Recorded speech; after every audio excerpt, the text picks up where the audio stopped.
लखनऊ ने चेन्नई को बुरी तरह हराया तो धोनी को गुस्सा आया। चेन्नई की हार के गुनहगार रहे ये तीन खिलाड़ी। धोनी के समझाने पर भी लगातार की गलतियां अगले मैच में बिठाए जाएंगे बाहर। पहली बार धोनी और गायकवाड़ में दिखी नोकझोंक। स्टंप के पीछे से धोनी क्यों नहीं पलट पाए गेम? क्या गायकवाड़ की मनमानी ने कटाई चेन्नई की नाक? धोनी ने क्यों कहा इस खिलाड़ी को नहीं करूंगा माफ? धोनी को सता रहा था जिस बात का डर वही हुआ। देखना पड़ा चेन्नई की बर्बादी का तमाशा।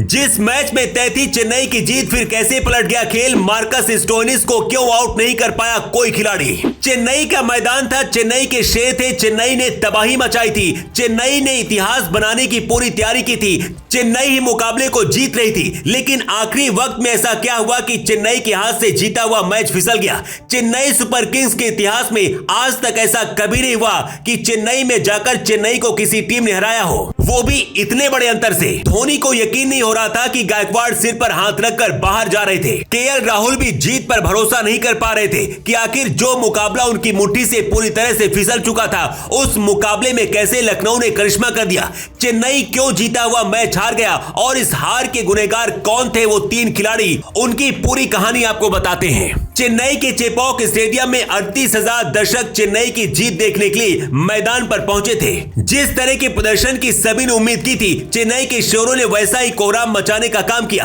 कुछ मुकाबले में ऋतुराज गायकवाड़ का बल्ला जरूर खामोश था, लेकिन जब रन बनाने की बारी आई तो गायकवाड़ ने लखनऊ के गेंदबाजों की जमकर खबर ली। ताबड़तोड़ बल्लेबाजी करते हुए चेन्नई ने लखनऊ के सामने 210 रन बनाए। इस मुकाबले में शिवम दुबे ने भी अपनी ताकत दिखाई और सिर्फ 27 गेंद में 7 छक्के की मदद से 66 रन की पारी खेली। चेन्नई में मौजूद दर्शक काफी खुश थे। उन्हें पूरा यकीन था कि धोनी इस गेम को पलट देंगे। धोनी ने जो तैयारी बल्लेबाजी के मोर्चे पर की थी वो पूरी तरह हिट साबित हुई और शुरुआत में ही लगने लगा था कि चेन्नई इस मुकाबले को अपने नाम करेगा, क्योंकि 210 रन आज तक कोई भी चेन्नई के ग्राउंड में चेज कर जीत नहीं कर पाया है। लेकिन लखनऊ ने इतिहास को नए इतिहास में बदल दिया। बारी जब लखनऊ की बल्लेबाजी की आई तो लखनऊ को शुरुआत में झटके लगे, लेकिन इसके बाद ऑस्ट्रेलियाई खिलाड़ी मार्कस स्टोइनिस ने वो करिश्मा कर दिखाया जो सिर्फ सपना ही हुआ करता है। धोनी की प्लानिंग के आगे मार्कस स्टोइनिस ने कोहराम मचाने का काम किया। जिस मुकाबले में चेन्नई की जीत तय थी, उस मुकाबले में चेन्नई को हारने का काम किया। मार्कस स्टोइनिस शुरुआत से लेकर आखिरी तक मैदान पर डटे रहे और सिर्फ 63 गेंद में 124 रन बनाकर नॉट आउट मैच जिताकर वापस गए। लेकिन सवाल यही है कि आखिर जब पूरे मुकाबले में चेन्नई हमेशा से मजबूत थी तो फिर लगाम कहां से ढीली हो गई? दरअसल इस बार गेंदबाजी के मोर्चे पर चेन्नई के खिलाड़ियों ने निराश किया। शार्दुल ठाकुर पर धोनी ने काफी ज्यादा यकीन किया, लेकिन इस मुकाबले में उनकी गेंदबाजी बेहद साधारण दिखाई पड़ी। उन्होंने 3 ओवर में ही 42 रन खर्च कर दिए। तुषार देशपांडे की तरफ से भी खराब गेंदबाजी देखने को मिली।